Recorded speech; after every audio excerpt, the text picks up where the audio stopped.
ክርስቶስን እንባ ባበሰችበት እጇ የሁላችን እንባ ታብስልን። ሰው መንፈስ ቅዱስ ሲሞላበት እመቤታችንን ነው የሚያመሰግን። መንፈስ ቅዱስ ሲሞላበት ከግድግዳ ጋር አይጋጭም። መንፈስ ቅዱስ ሲሞላበት አይንፈራፈርም። መንፈስ ቅዱስ የሞላበት ውዳሴ ማርያም ነው የሚጮኸው። ወደ ኤልሳቤጥ ቤት የመጣች ድንግል ማርያም ወደ ሁላችን ቤት ትምጣልህ። ይኸውልህ መንፈስ ቅዱስ ሲሞላብህ እኔ ማነኝ ድንግል ማርያምን ስሟን ልጠራ ትላለህ። መንፈስ ቅዱስ ሲርቅ ደግሞ ድንግል ማርያም ማናት ትላለህ። መንፈስ ቅዱስ የራቃቸው ሰዎች ማናት ይላሉ። አቤት በሰማይ ማን እንደሆነች ለማየት ይርዳቸው እግዚአብሔር። ዮሐንስን ያስደሰተች አምላክ ሁላችንን ደስ ታሰኘን። በእውነት ድምጿ ሐዘን ያስረሳለካ ደስ አለው። በቃ ማርያም ማርያም ብለን ተወልደናል። ገና እስከ ምጽአት ድረስ ማርያም ማርያም እያለን እንወልዳለን። እግዚአብሔር ክብር ምስጋና ይድረሰው። በእውነት እኔ ደስ የሚል ዜና ልንገራችሁ። የድንግል ማርያም ሐሳቧ ድንግል ሆኖ መኖር ነው።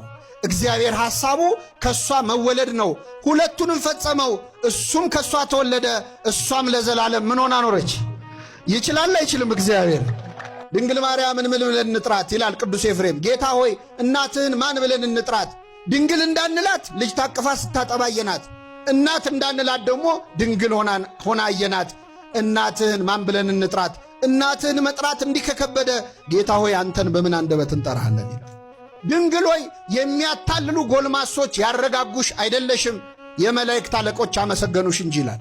አንዳንድ ሰዎች እናንተ ኦርቶዶክሶች የድንግል ማርያምን ክብሯን አብዝታችሁታ ይላሉ። ክብሯን ያበዛው ማን ነው? እኛ ልንቀንሰው ልንጨምረው እንችላለን? ፀሐይ ብንሞቃት ባንሞቃት ሙቀቷ ይቀንሳል? ድንግል ማርያም ብናከብራትም ባናከብራትም ማን አክብሯታል? ምእመናን እግዚአብሔር አክብሯታል። ክብር ምስጋና ይድረሳል። ወንድ ስለማላውቅ እንዴት ይሆናል አለችው።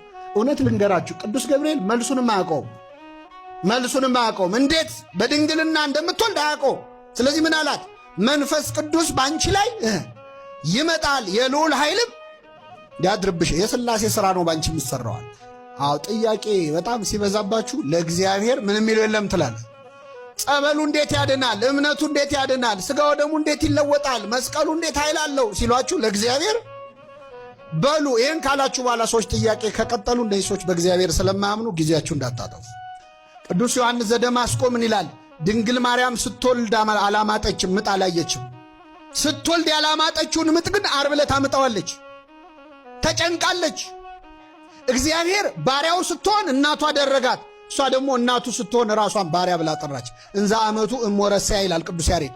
አባት ሆይ የዕለት እንጀራችንን ስጠን ለምንለው አምላክ እኮ የዕለት እንጀራውን የሰጠችው ድንግል ማርያም ያጠባችው ያሳደገችው። ባለቀሰ ጊዜ በቤተልሔም ግርግም ውስጥ በግዘ ሕፃናት እንደ ሕፃናት እምባውን አፈሰሰ። ባለቀሰ ጊዜ እምባውን የጠረገችው ማነች?